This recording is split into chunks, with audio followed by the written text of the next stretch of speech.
Hello everyone, and welcome back to my movie reviews. I'm Jack Newton, and today I'm giving you my newest review on Justice Society World War II, the DC animated film within the new DC run of the DC animated films, but started last year with Superman Man of Tomorrow, and the sequel, I won't say it's actual sequel, but this year's, I think it was January or February's release of Batman Soul the Dragon. And when rewatching these two, you kind of tie into their own unique film universe that they're making right now. I watched these two before I watched this one, and at least within their own universe, that's the content that they're raised. That's the main context that they're raised in. So they have similar animation design and writing. I don't know if it's always the same crew or whatever, but one thing I want to establish here. I'm a huge opponent, and I'm a huge fan of the DC animated films. Granted, there's an in-between Superman Doomsday, which was like '06, back when they came out, up until like Flashpoint Paradox, which was like these solo individual DC animated films, which I think those ones will vary from quality to quality, and I think they're all concisely really good. Some of them I think are okay, where other times you'll get a Batman, The Dark Knight Returns, and Wonder Woman, and Under the Red Hood, which are amazing. Also has one of, if not my personal favorite, Superman vs. the Elite. And I would say those of the DC animated films, even though I would personally and or technically say it started all the way back in, I think it was 92 or 93 with Batman Mask of the Phantasm, but whatever. Many people don't count that. So there's those DC animated films, and then the DC films of the Flashpoint Paradox, and on until, I think it was 2019's Apocalypse War, in which, basically, I'm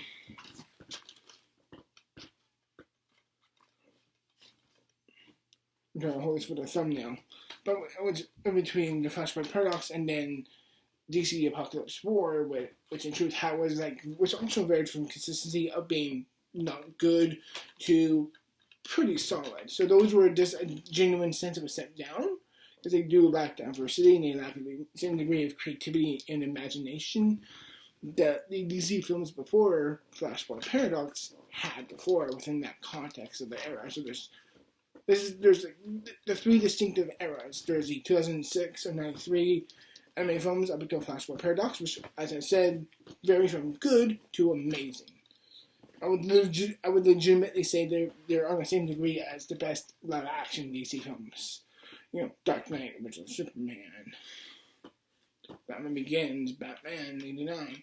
But today, none of that matters. All for what I'm going to say.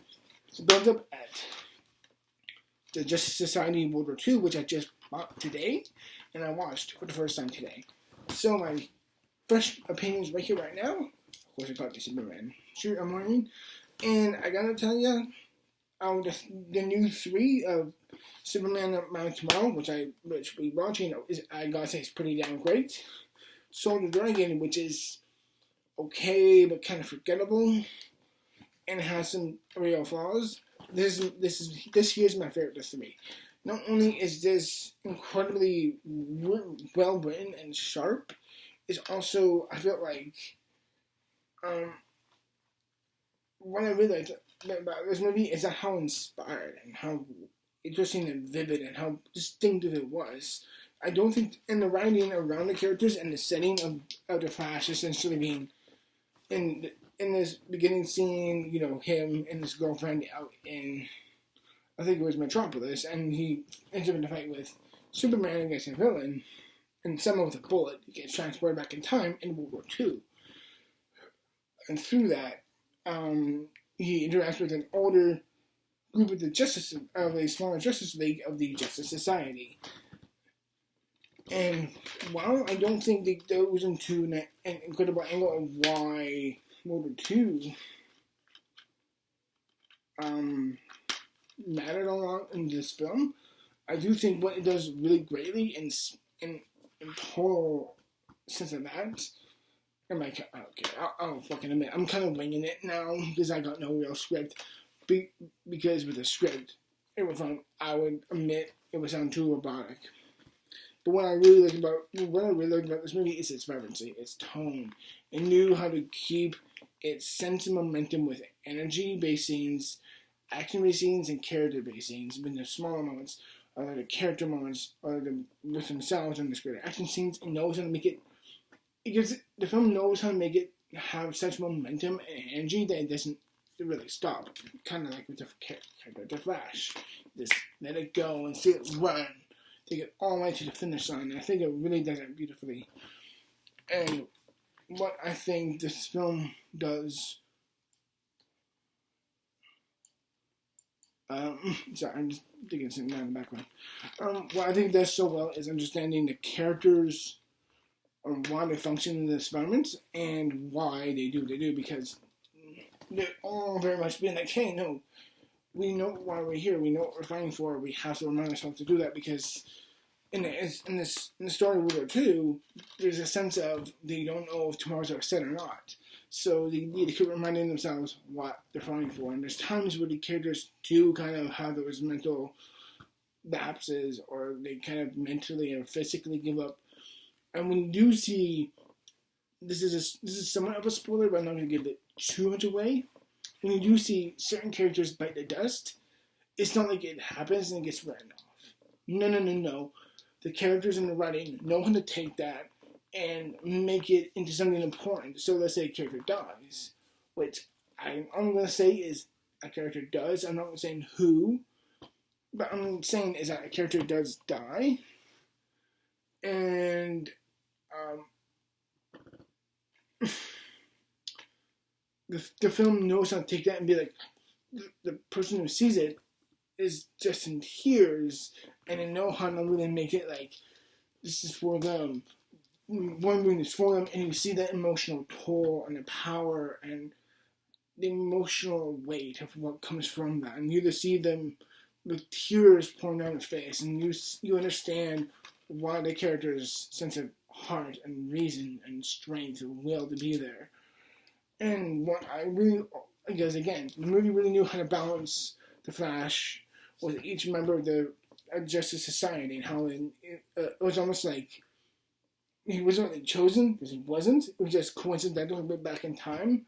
But the film knew how to make the character of the Flash, who's always been a very vibrant character in other DC characters and within their series, because the Flash is kind of like the younger kid. He's kind of like that one who always is given a joke, or to hit it on the say something to a cute girl. He's kind of like the not straight man character to their characters who are the straight characters. And Flash knows how to pick the weight up. He's like, oh, okay, I was kind of being too lapsy in judgment or whatever. I was flawed, and I didn't realize I was. These characters within the Justice Society know how to make me step up and become a leader, because he had to, and he saw that with Wonder Woman, and other characters, and that really understood why they needed to be in this film. And I love the way they integrated such willingness of strength within the writing. And action scenes are great. The voice cast is great. I forgot who voiced who. God damn it. I apologize for that. All around, it's really my favorite of the new three. It's between this, I would say, Justice Society, Superman, Man of Tomorrow, and Batman Soul Dragon, of the best to worst of the new three of what's happening for the new DC and animated films. And if this is where it's going in the future, I'm on board. Where first time watching Superman, Man of Tomorrow, I thought the straight black outline of the characters were kind of distracting.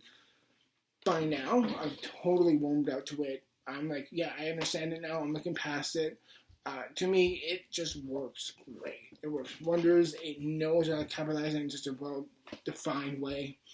In my view, it's a really great, really defined story and meaningful characters with a really great story, great writing, and again, the score for these DC animated films are really beautiful and triumphant, and always trying to make you really want to cheer for the characters instead of making them realistic. Whatever. That's the thing about DC. They kind of put the superheroes on a pedestal. It reminds you why these characters are heroes. It reminds you why, no matter how flawed they are, there's a reason we see them as like. There's a reason why we see them the way we do.